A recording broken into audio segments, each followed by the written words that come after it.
ऋष्यमुख पर्वतावर गेली आणि त्या ठिकाणी पवनदेवानं वाऱ्याचा झोत पाठवला आणि घारीच्या हातातून जो पिंड आहे, घारीच्या चोचीतून जो पिंड आहे तो अंजनी मातेच्या हातात गेला आणि अंजनी मातेनं भगवान शंकराचा प्रसाद समजून तो प्राशन केला आणि महारुद्र हनुमानाचा जन्म झाला.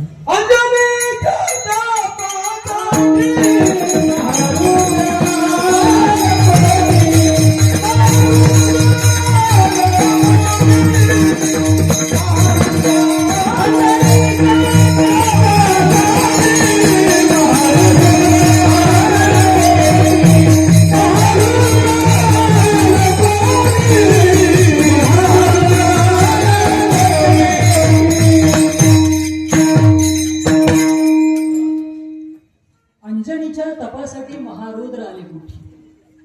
महारुद्र हनुमानामध्ये 3 शक्तींचा महत्वाचा वाटा आहे. भगवान शंकराचे अवतार आहेत. पंचकन्येपैकी पूजनीय असलेल्या अंजनी मातेचे पुत्र आहेत. पवनपुत्र आहेत, कारण वाऱ्याचा झोत आल्यामुळे त्यांचा जन्म झाला. भगवान शंकर, पवनदेव आणि अंजनी माता यांच्यामुळे महारुद्र हनुमान अलौकिक शक्ती धारण करून जन्माला.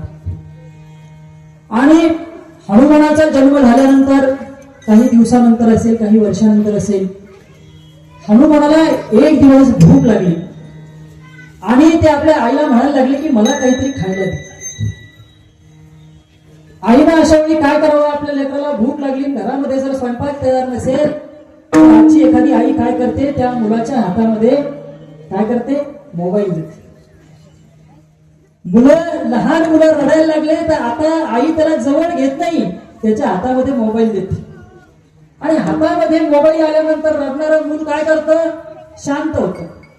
पहिले आईनं जवळ घेतलं तर शांत होत होतं, आता मोबाईल जरी हातात आला तरी ते शांत व्हायला लागले. म्हणजे त्याची गरज बदलत चालली. त्याला आईपेक्षा मोबाईल जास्त जवळचा वाटायला लागला.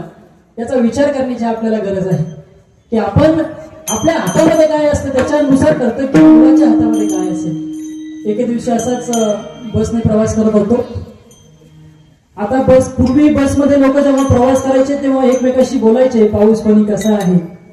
आणि आता पाऊस पाणी असा आहे की लहानपणी आम्ही जेव्हा शाळेत शिकत होतो, आताही आम्ही शाळेतच शिकतो पण शिकवतो, शिकत नाही. तर जेव्हा आम्ही लहानपणी शाळेत शिकत होतो तेव्हा सांगायचे की वर्षामध्ये 3 ऋतू असतात. 4 महिने उन्हाळा, 4 महिने पावसाळा, 4 महिने हिवाळा. आता हिवाळ्यामध्ये पाऊस पडतो त्याला आपण हिवसाळा म्हणायला लागलो. उन्हामध्ये सुद्धा पाऊस पडायला लागला, आता त्याला काय उन्हाळा म्हणावं का? असे ऋतू आता बदलायला लागले. बसमध्ये प्रवास करत असताना आता कोणी कुणाशी बोलत नाही. लोक मोबाईल मध्ये डोकं खुपसलेलं असतं, कानामध्ये हेडफोन असतात, कुणाला कुणाशी काही देणं घेणं नाही. त्याच बसमध्ये मी प्रवास करतो. एक छोटस मुलगी होती आमच्या वेदिकासारखी आणि तिच्या हातामध्ये एक पुस्तक होतं. मला आश्चर्य वाटलं की एवढं लहान बाळ आहे. आपण बघतो की छोट्या छोट्या मुलांच्या हातामध्ये मोबाईल असतात आणि या छोट्याशा दिदीच्या हातात, या मुलीच्या हातामध्ये मोबाईल कसा? मी तिच्या आईला विचारलं, तुम्ही असे कोणते संस्कार केले की तुमच्या मुलीच्या हातामध्ये मोबाईल नाही तर पुस्तक आहे? तिच्या आईने सांगितलं की मुलं ऐकत नसतात, मुलं बघत असतात. मुलं बघतात की माझ्या हातामध्ये पुस्तक आहे, पण आईच्या हातामध्ये जर पुस्तक असेल तर मुलाच्या हातामध्ये पुस्तक येणार नाही का? तिनं बघितलं की माझ्या हातामध्ये पुस्तक आहे, आईच्या हातामध्ये पुस्तक आहे, म्हणून तिच्या हातामध्ये पुस्तक आहे. आपल्याच हातामध्ये जर मोबाईल असेल तर मुलांच्या हातामध्ये मोबाईल येणार नाही का? मोबाईलचा वापर जरूर करावा, परंतु चांगल्या कामासाठी करावा. कोणत्याही साधनाचा वापर आपण कसा करतो त्याच्यावर अवलंबून असतं की आपलं हित होणार आहे की अहित होणार आहे. तर विषय असा चालला होता की अंजनी मातेनं आपल्या बाळाला काय सांगितलं की बाळा मी थोडी कामात आहे, तू बाहेर अंगणात जाऊन ठेव. बाल हनुमान बाहेर अंगणामध्ये गेले. अंगणामध्ये गेल्यानंतर पूर्व दिशेला उगवणारा सूर्य त्यांना दिसला. त्यांना ते गोड नारंगी फळ मधुर असावं, गोड असावं असं वाटलं. पवनाचे पुत्र होते, अलौकिक शक्ती अशी प्राप्त होती. भगवान शंकराचे अवतार होते. उंच अशी झेप घेतली. सूर्याला धाक वाटायला लागला की मला हा आता गिळतो की काय. ग्रहणाचा दिवस होता. राहू सूर्याला गिळंकृत करण्यासाठी येणार होता. राहू इंद्राकडे परत गेला आणि इंद्राला सांगितलं की कुणीतरी बालक सूर्याच्या दिशेने येत आहे. इंद्राने वज्राचा मारा हनुमानावर केला. हनुमानाच्या हनुवटीला मार लागला आणि हनुमानाचं नाव पडलं हनुमान. हनुवटीला मार लागला म्हणून हनुमान खाली पडले, बेशुद्ध अवस्थेत होते.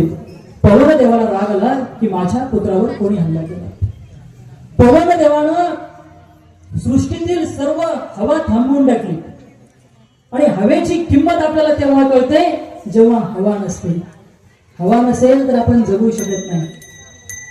कोरोनाच्या काळामध्ये आपल्याला हवेची ऑक्सिजनची किंमत कळली जेव्हा दवाखान्यामध्ये आपल्याला लाखोनं बिल भरावे लागले. हवा फुकट आहे म्हणून आपल्याला त्याची किंमत नाही. सूर्यप्रकाश फुकट आहे म्हणून आपल्याला त्याची किंमत नाही. पाणी फुकट आहे म्हणून आपल्याला त्याची किंमत नाही. आणि हा देव सुद्धा देवाने आपल्याला फुकट दिलेला आहे म्हणून आपल्याला त्याची किंमत नाही. पण हा देह कशासाठी दिला आहे? देवाच्या भजनासाठी दिलेला आहे.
जोरदार टाळ्या उद्या आपल्या गाण्यासाठी.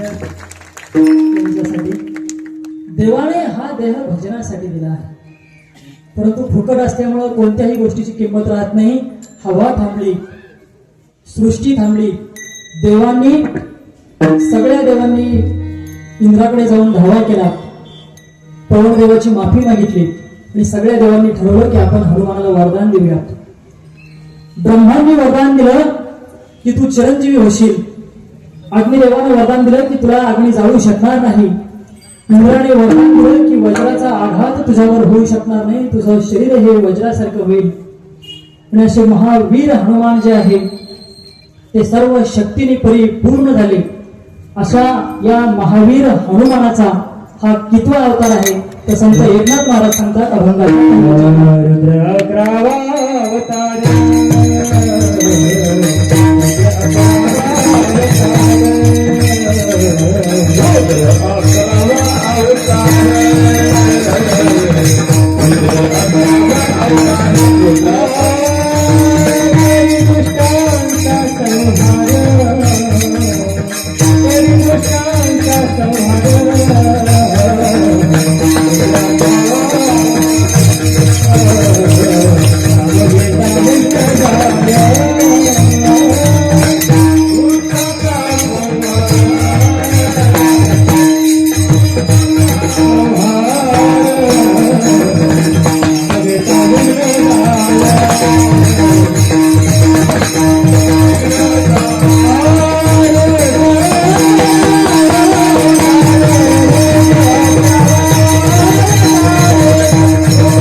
रुद्र म्हणजे काय?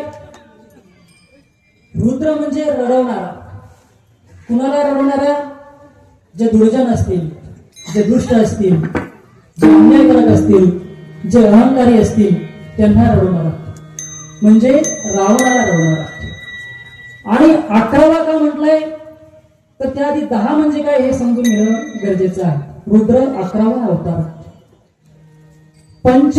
5 ज्ञानेंद्रिय आणि 5 कर्मेंद्रिय, डोळा, नाक, कान, जीभ, त्वचा ही 5 ज्ञानेंद्रिय आणि 5 कर्मेंद्रिय, ही 10 इंद्रिय जी असतात ती भोगामध्ये मुक्त असतात.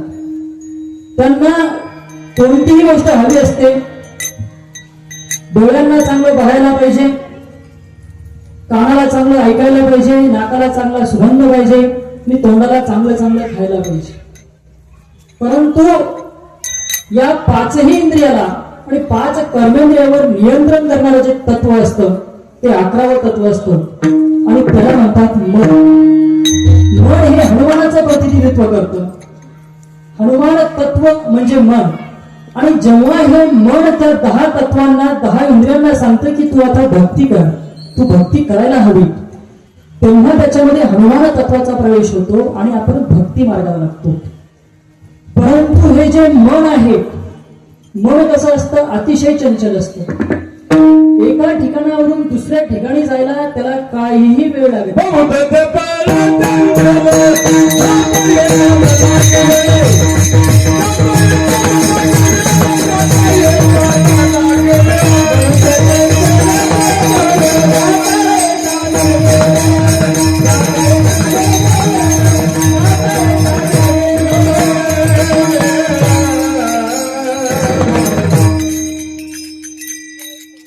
मन चंचल असतं, चपळ असतं, म्हणून त्याला नियंत्रणात आणणं जरा कठीण असतं. हनुमान सुद्धा असेच चंचल आणि चपळ होते, परंतु त्यांनी आपलं मन स्थिर करून रामाच्या भक्तीसाठी रामाच्या चरणावर समर्पित केलं होतं. कवयित्री बहिणाबाई चौधरी म्हणतात की मन मोकाट मोकाट त्याला ठाई ठाई वाटा, जशा वाऱ्यानं चालल्या पाण्या ओढल्या लाटा. अशा पाण्यावर लाटा जाव्यात तसं मन असतं. आणि हे मन काय करतं? खूप पुढचा विचार करतं, नाही तर जुन्या विचारामध्ये दंग असतं. आता या क्षणी मात्र ते कधी रमत नाही. असं म्हणतात की मन चिंती ते वैरी चिंती का. मनामध्ये जो विचार येतो तसा विचार वैऱ्याच्या मनामध्ये सुद्धा येत नसतो, शत्रूच्या मनामध्ये सुद्धा येत नसतो. विचार करा की एखाद्या घराला आग लागली. विचार करा, आग लागली आणि तुम्ही त्या घरामध्ये आहात. तुम्हाला बाहेर पडायचं. कसं बाहेर पडणार? कसं बाहेर पडणार? कोणी म्हणणार की आम्ही पाणी मारू, लोकांचा मदत मागू, अग्निशामकची गाडी येईल, त्याने आग विझेल. पण या नंतरच्या गोष्टी आहेत. त्याच्या आधी काय करा? मी काय म्हणलं? विचार करा की घराला आग लागली. विचार करणं बंद करा. हे तुमच्या मनाचे खेळ आहेत. विचार करणं बंद केलं तर घराला आगच लागणार नाही. तुम्ही विचार केला म्हणून आग लागली, प्रत्यक्षात कुठं लागली असं आपलं मन असतं. खूप पुढचा विचार करून ठेवतो आपण, खूप पुढचा. आता या क्षणी जगायचा पण पुढचा विचार करतो. एक पती पत्नी होते आणि पती पत्नी म्हटलं की त्यांच्यामध्ये थोडेफार भांडणं असतातच, काही म्हणजे जास्त असतात. तर त्यांचं भांडण चालू होतं आणि भांडणाचा विषय काय? मुलाला मोठं झाल्यानंतर काय करायचं. नवरा म्हणाला की डॉक्टर करायचं, बायको म्हणाली इंजिनियर करायचं. दोघांचे भांडणं, एक म्हणतो डॉक्टर करायचं, एक म्हणतो इंजिनियर करायचं. दोघं एकमेकांचं ऐकायला तयार नाही. शब्दाने पुढे जाणारा जो मार आहे, जे भांडण आहे ते भांड्याच्या आदर आपटीपर्यंत गेलं. घरातला आवाज घराच्या बाहेर गेला आणि घरातला आवाज घराच्या बाहेर गेल्यानंतर सगळे शेजारी जमा होतात. भांडणं बघण्यासाठी जमा होतात का भांडणं मिटवण्यासाठी जमा होतात? सुरुवातीस भांडणं बघण्यासाठी जमा होतात. खूपच टोकाला गेलं तर मन मिटवायचा प्रयत्न करतात. पण हे शेजारी जरा चांगले होते, ते मिटवायला आधी गेले आणि मिटवायला गेल्यानंतर त्यांनी आधी विचारलं की नेमकं भांडणाचं कारण आपण शोधूया, की नेमकी अडचण काय आहे. नवरा म्हणाला की ही ऐकत नाही. मी म्हणतो की मुलाला डॉक्टर करायचं, तुम्ही सांगा डॉक्टर मध्ये किती स्कोप आहे. कोरोना सारखा आजार आला तर किती पैसे छापता येतात. बायको म्हणते नाही नाही मुलाला इंजिनियरच करायचं, तुम्ही सांगा इंजिनिअरिंग मध्ये किती स्कोप आहे. ते समृद्धी महामार्ग बनवायचे असतात, ते वेगवेगळे सरकारचे प्रोजेक्ट असतात, किती मोठा पैसा मिळतो, डॉक्टर सारखी दगदग नाही, पण हे काही ऐकायलाच तयार नाही. शेजारी जरा हुशार होते, ते सगळं ठीक आहे म्हणे, पण आधी एक काम करून घ्या. आपण तुम्ही तुमच्या मुलाचा विचार घ्या ना, त्याला पण जीव आहे, त्याला पण बुद्धिमत्ता आहे, त्याचा कल घ्या की त्याला काय बनायचंय, त्याला काय वाटतंय. दोघं एकमेकाच्या तोंडाकडे बघायला लागले. काय झालं म्हणे, काय झालं म्हणजे काय सांगा म्हणे तुम्हाला, अजून मुलगाच झाला नाही म्हणे, अजून मुलगाच झाला नाही आणि आपण एवढा पुढचा विचार करून ठेवतो. चिंता समायुक्ता बिंदू मात्र विशेषता, चिता दहती निर्जीव, चिंता दहती सजीव.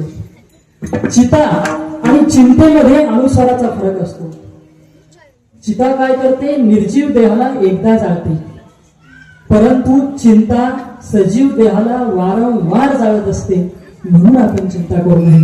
तर मन जे आहे ते नियंत्रणामध्ये आणणं जास्त गरजेचं असतं. मन जे आहे ते कुठं गुंतलं नाही पाहिजे. भगवान श्रीकृष्ण जे आहेत त्यांचं मन कुठं गुंतलेलं नव्हतं. आणि भगवान श्रीकृष्णाला नाव ठेवणारे कमी आहेत का?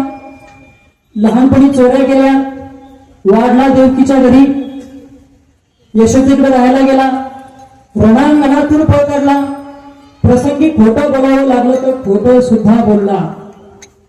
जयद्रथ पासून अर्जुनाला वाचवायचं होतं तेव्हा सूर्य सुद्धा झाकून ठेवला. किती चुकीच्या गोष्टी केल्या, काही लोकांचं असं म्हणणं नाही. परंतु तरी सुद्धा भगवान श्रीकृष्णाला दोष लागत नाही. दोष का लागत नाही? कुठेही लिप्त नव्हता, कुठेही बांधील नव्हता, कुठेही गुंतलेला नव्हता आणि कोणतंही काम स्वतःसाठी करत नव्हता, समाजासाठी करत होता. मन कुठं गुंतलं नाही पाहिजे. एकदा मन गुंतलं की विषय संपला. मन गुंतवायचं असेल तर भगवंताच्या चरणी. थोडं सोपं करून सांगतो. एका बँकेमध्ये एक कॅशियर होता, ज्याच्याकडे दिवसभरात लाखोने पैसा यायचा, लाखोने यायचा आणि लाखोने पैसा जायचा हातातून. पण एका सुद्धा नोटेमध्ये त्याचं मन गुंतत नाही. कारण त्याला काय माहित असतं, मी सकाळी 10 वाजता बँक उघडली, लाखोने पैसा माझ्याकडे येणार आहे, लाखोने पैसा जाणार आहे, 5 वाजता बँक बंद होणार आहे. हे सगळं मला इथंच ठेवायचं आणि जायचंय, काही घेऊन जायचं नाही. 5 वाजेच्या नंतर बँक संपल्यानंतर एका जरी नोटेमध्ये मोह अडकला, एक जरी नोट खिशात ठेवण्याचा मोह झाला तर प्रायश्चित काय? नोकरी जाईल. आपल्याला 10 वाजता इथे यायचंय, एका अर्थानं आपला जन्म झाला ती वेळ, आणि कधीतरी जायचंय. या मधल्या काळामध्ये आपल्याला फक्त एक हस्तक आहोत आपण, एक माध्यम आहोत आपण. तिथं कुठेही आपण आपलं मन गुंतवायचं नाही. एकदा मन गुंतलं म्हणजे इथं अडकला. मन मुक्तता नाही, मन मोक्ष नाही. आणि म्हणून मन कुठं गुंतवावं सांगितलं? माझ्या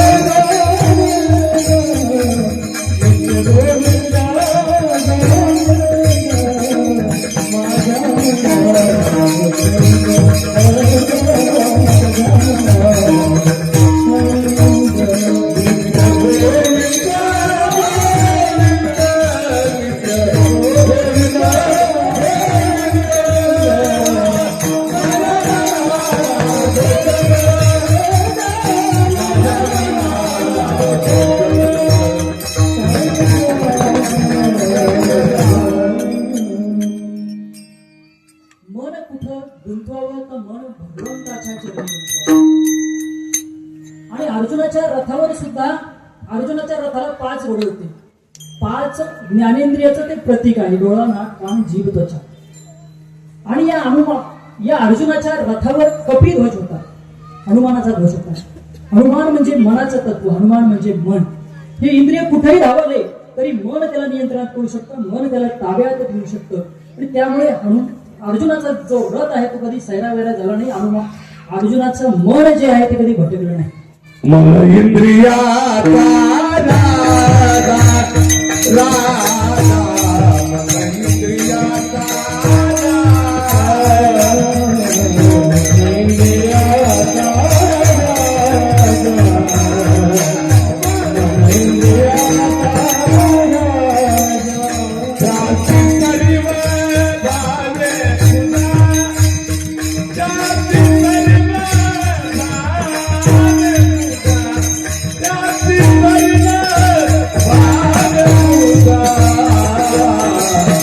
इंद्रियाचा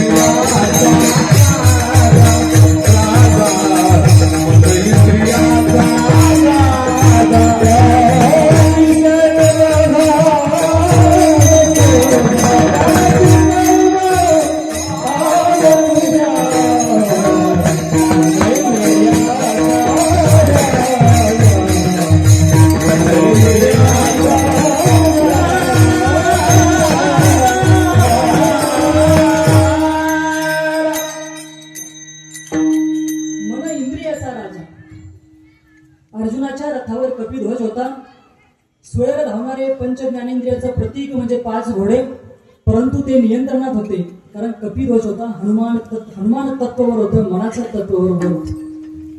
कुरुक्षेत्रामध्ये युद्ध चालू असताना एकमेकावर बाणांचा वर्षाव होत असताना समोर कर्णाचा रथ असेल, दुर्योधनाचा रथ असेल, असं 4-4 पावलं 4-4 हात मागे सरकायचं.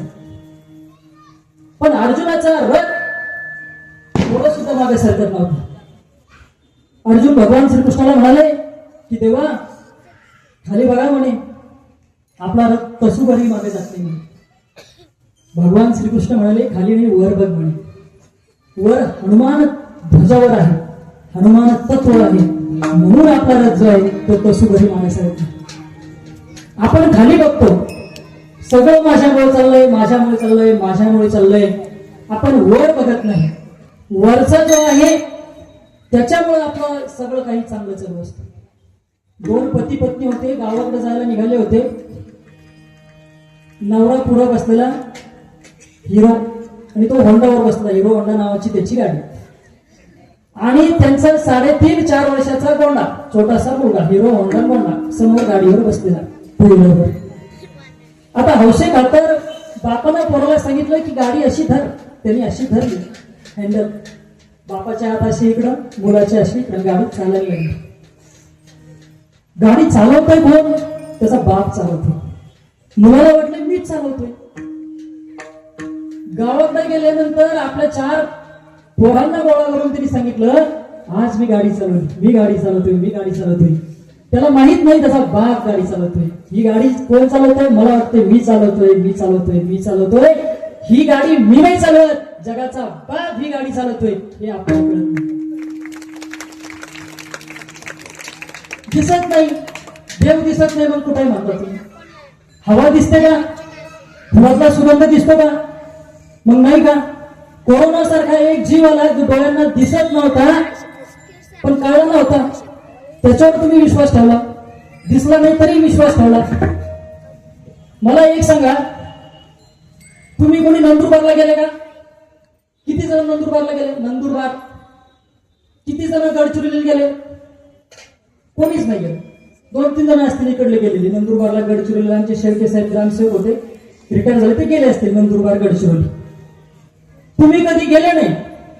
तुम्ही नंदुरबार बघितलं नाही, तुम्ही गडचिरोली बघितली नाही, मग ती नाही का?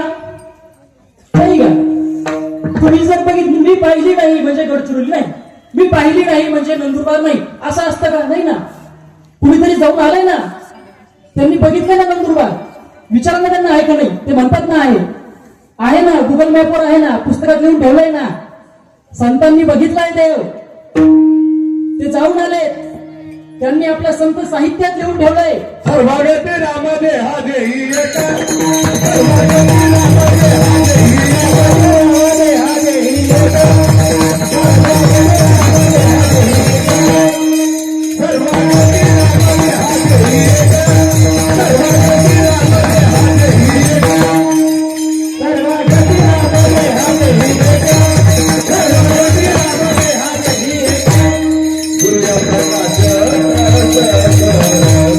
सूर्य प्रकाश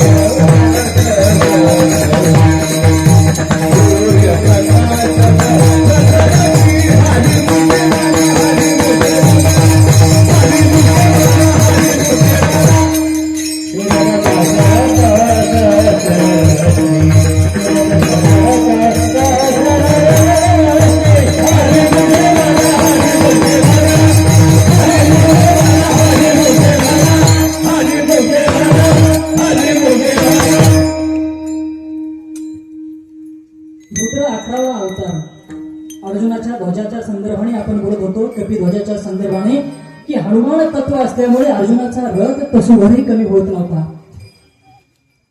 आणि आपल्या जीवनाचा जो रथ आहे, या रथावर जर मनाचं नियंत्रण असेल, मनानं या इंद्रियांना एका चांगल्या मार्गाला लावलं तर आपल्या सुद्धा जीवनाचं कल्याण होऊ शकतं. रुद्र 11वा अवतार आणि कधी दुष्टांचा संहार काय करतोय? दुष्टांचा संहार करतोय. कोण? रुद्र.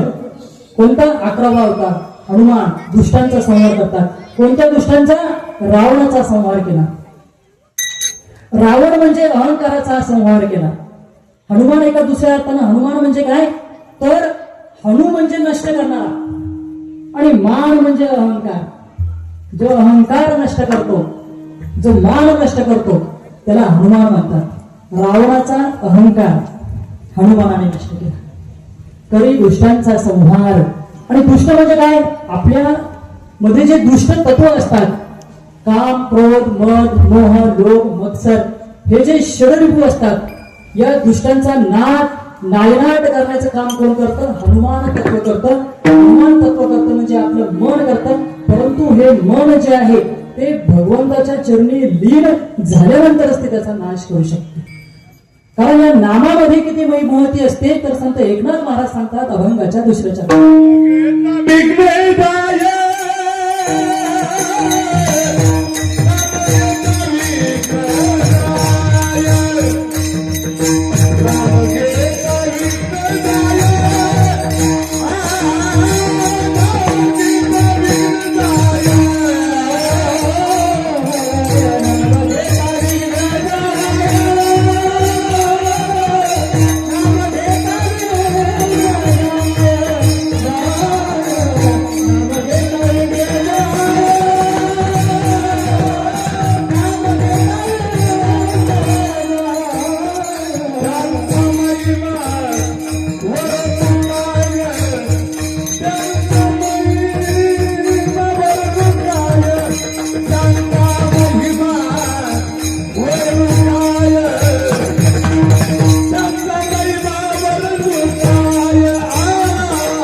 नाम घेता विघ्न जाय त्याचा महिमा वरून काय.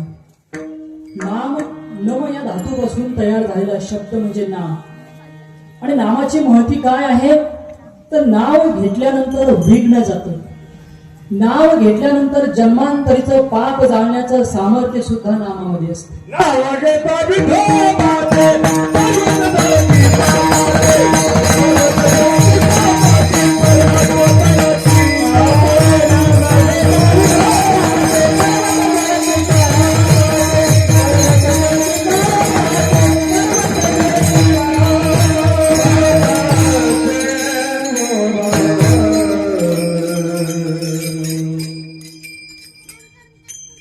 महाराज असे प्रमाणित ताकदीला येत असतील ना तर कीर्तन करायला आनंद येतो. म्हणजे आपण जे बोलतो त्याला प्रमाण आहे, त्याला संतांचा त्या विचाराला आधार आहे. आणि आपण बोलणारे कोणीच असतो, आपण निमित्त मात्र असतो. आपल्या बळे नाही मी बोलतो सखा भगवंत वाचा त्याची. माझं पामर अशी काय थोडंपण पायीची वाहन पायी घरी. अभ्यास करून चिंतन करून तुमच्यासारख्यांचं थोडंफार ऐकून आम्ही इथं येऊन बोलत असतो.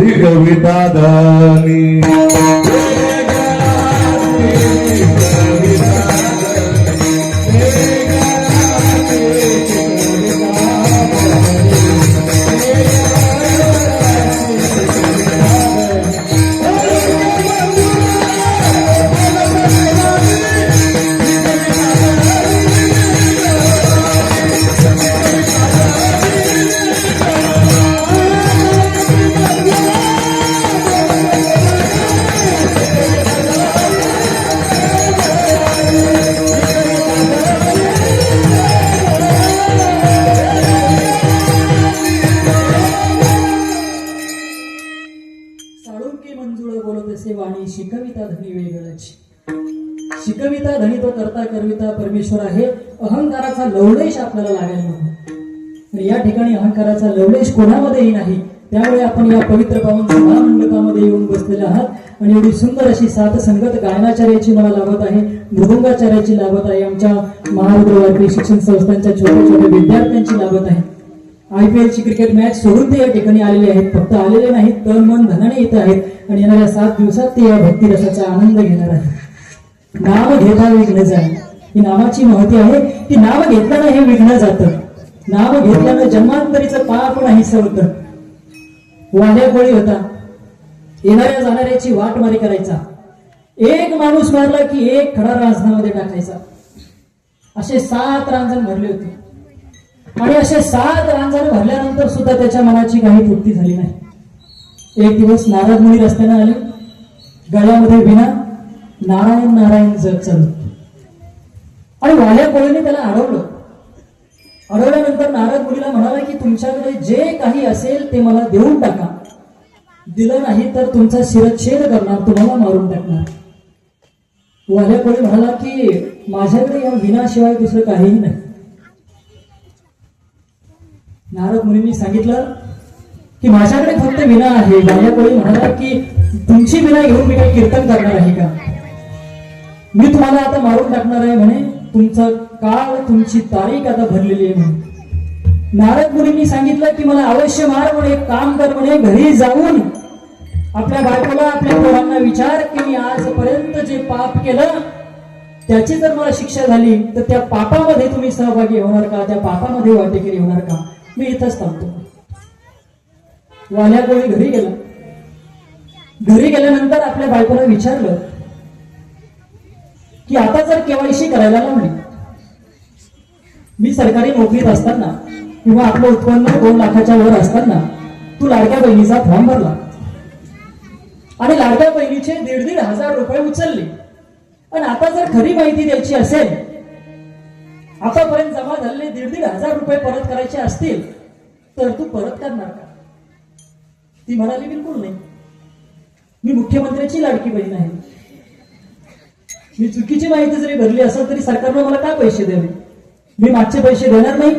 जोपर्यंत पैसे येत राहतील तोपर्यंत मी घेत राहणार. मला याचा काही दोष लागणार नाही. तुम्हाला तुमचं आधार कार्ड द्यायचं तर द्या, नाही तर देऊ नका. वाल्या कोळीची बायको म्हणाली तुम्ही आजपर्यंत जे पाप केलं त्याच्याशी आम्हाला देणं घेणं नाही. तुम्ही कसा पैसा कमवून आणला त्याच्याशी आम्हाला देणं घेणं नाही. तुमच्या कुटुंबाचे घटक म्हणून आमचं पालन पोषण करण्याची जबाबदारी तुमची असेल तर त्याच्या होणाऱ्या शिक्षेला सुद्धा तुम्हीच जबाबदार आहात, आम्ही नाही. मुलाला विचारलं. मुलं म्हणाले पप्पा तुमचं कर्तव्य होतं ते लहानाचं मोठं करणं आम्हाला. आमचं कर्तव्य नंतर मग आम्हाला काय करायचं ते बघू. तुम्ही तुमचं कर्तव्य केलं, आमचं काही कर्तव्य नाही. लहान लहान मुलं आपल्याला घरात बोलू देत नाही. मला मोबाईलच पाहिजे, मला टीव्हीच पाहिजे, मला हेच पाहिजे, मला तेच पाहिजे. ज्या अर्थी तुम्ही हसता त्या अर्थी हे खरं आहे का? नाही ना. तुमच्या बाबतीत तरी खरं नसत, जे इथे आले आहेत त्यांच्या बाबतीत तरी खरं नसत. पण आपण आपली जबाबदारी झटकण्याचं काम करतो. वाल्या कोळीची बायको म्हणाली की मी याच्यामध्ये साक्षीदार साथीदार होणार नाही. पोरं म्हणाले आम्ही साथीदार होणार नाही. वाल्या कोळी परत नारद मुनीकडे गेला. नारद मुनीचं दर्शन घेतलं आणि सांगितलं महाराज कोणी कुणाचं नसतं, कोणीही कुणाचं नसतं, आपलं आपल्यालाच बघावं लागतं. तुम्ही आता मला याच्यातून प्रायश्चित्त द्या, मला काहीतरी चांगला मार्ग दाखवा. मी आजपासून हे सगळं सोडून देतो. आजवर एवढं पाप केलं होतं, सगळं पाप फक्त नामाच्या शक्तीने नाहीसं झालं. नारद मुनींनी मंत्र दिला की राम राम राम राम राम नामाचा जप करा. राम राम म्हणता येत नव्हतं, मरा मरा म्हणत होता. मरा मरा मरा मरा म्हणता होता. राम राम राम राम झालं. चिंतनातून साक्षात्कार झाला आणि रामायणाची निर्मिती झाली. केले रामायण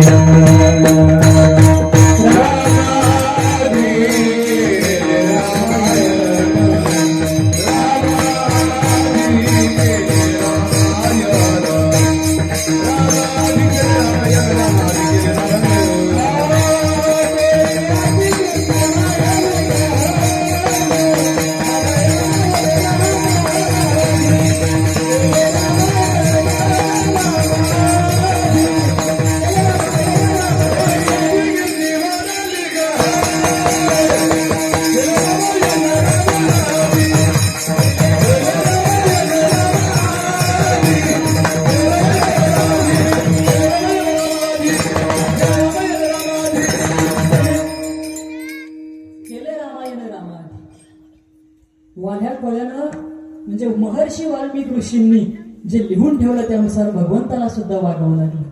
ही नामाची महती आहे. नामामध्ये नकारात्मक विचार दूर करण्याचं सामर्थ्य असतं.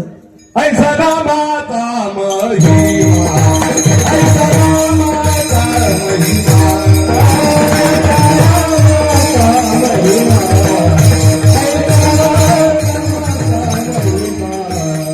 रे दक्षिणला जाणे सीमा, रे दक्षिणला जाणे सीमा, ऐसा नामाचा महिमा, रे ऐसा नामाचा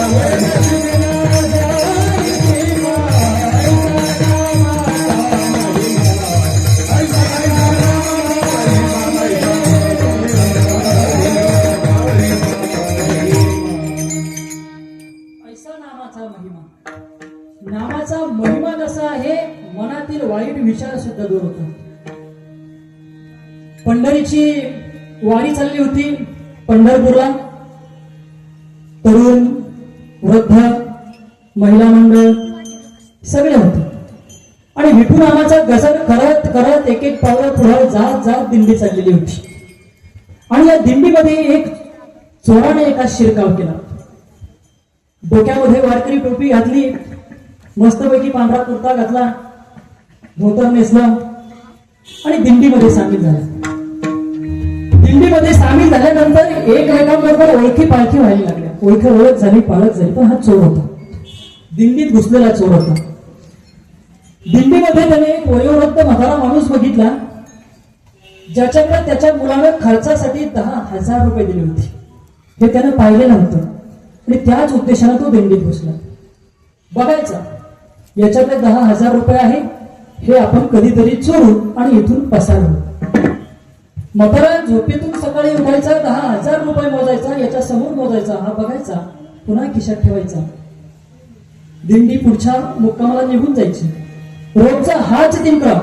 रोज सकाळी 10,000 मोजायचा, खिशात ठेवायचा, थोडाफार खर्च केल्यानंतर जो उरलेला आहे तो मोजायचा, खिशात ठेवायचा, दिंडी पुढे चालायची.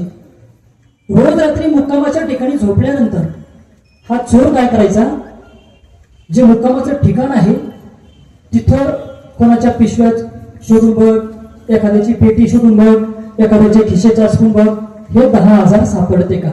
पण त्याला काही 10,000 सापडत नव्हते. 10 दिवस झाले, 12 दिवस झाले, 15 दिवस झाले, एक एक दिवस पुढे गेला. दिंडी जी आहे ते विठ्ठल मंदिराचा कळस सुद्धा दिसू लागला, तरी सुद्धा याला पैसे काही सापडले नाही. पण जाताना, रस्त्याने जाताना दिंडीमधली भजनं ऐकून, रात्रीचं कीर्तन ऐकून हा सुद्धा ते म्हणायला लागला. नामाचा महिमा. विचारामध्ये परिवर्तन व्हायला लागला, मन बदलायला लागलं. आता दुसऱ्या दिवशी पांडुरंगाचं दर्शन घ्यायचं, त्याला वाटलं आपण सुद्धा दर्शन घ्यावं. या वयोवृद्ध वारकऱ्याच्या पाया पडला आणि म्हणाला, महाराज खरं सांगतो, मी चोर आहे, वारकरी नाही. चोरीच्या उद्देशाने आलो होतो, पण तुमची संगत लागली, तुमचा सहवास लाभला, कानावर चांगले अभंग पडू लागले, देवाचं नाव कानावर पडलं आणि माझ्यामध्ये बदल झाला. मी पैसे चोरायला आलो होतो, पण पैसे न चोरता हे देवाचं नाव मी आता इथून घेऊन जाणार आहे. मला फक्त सांगा, तुम्ही पैसे कुठे ठेवत होता. तो वयोवृद्ध वारकरी म्हणाला, माझा तुझ्यावर विश्वास होता, तू झोपायचा ना तेव्हा तुझ्या उशाखाली मी पैसे ठेवायचे. सगळे शोधून बघितलं, स्वतः जवळ बघितलं नाही की स्वतःच्याच उशाखाली पैसे आहे. तुझे आहे तुझं पाशी, परी तू जागा चुकलाशी. देव आपल्या अंतरंगात दडलेला आहे, पण आपण तिथे मात्र देवाचा शोध घेत नाही आणि बाहेर आपण देवाचा शोध घेत असतो. सुखाचा शोध घेताना देव कुठे असतो, तर तो आपल्या अंतरंगामध्ये दडलेला असतो. नामाची महती अशी असते की नामामुळे नकारात्मक विचार सुद्धा दूर होऊन जातात.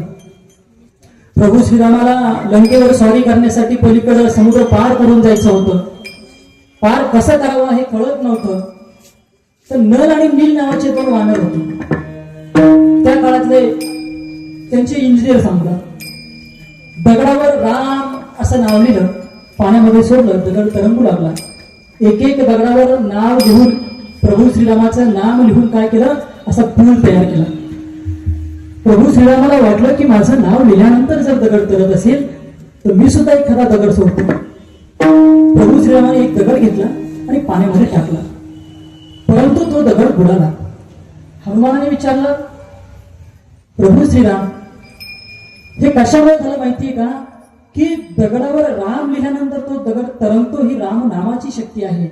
पण एखाद्या दगडाला जर रामाने सोडून दिलं तर तो तरेल कसा? तिथं राम नाम सत्य हेच होणार. त्याच्यामुळे रामाची संगत, रामाचा विचार, राम जो आहे तो आपल्या घरामध्ये राम पाहिजे, आपल्या विचारामध्ये राम पाहिजे, आपल्या हृदयामध्ये राम पाहिजे. रामाच्या सामर्थ्यामुळे दगड सुद्धा तरू शकतात. हे पुराणातलं उदाहरण झालं. कलियुगातलं उदाहरण देतो संत तुकाराम महाराज. तुम्हाला अभंग लेखनाचा अधिकार नाही. तुमची अभंगाच्या वह्या इंद्रायणीच्या डोहात बुडवा असा कर्मठ लोकांनी आदेश दिला. मनावर दगड ठेवून संत तुकाराम महाराजांनी अभंगाच्या गाथेला दगड बांधले आणि इंद्रायणीच्या पात्रात टाकून दिले.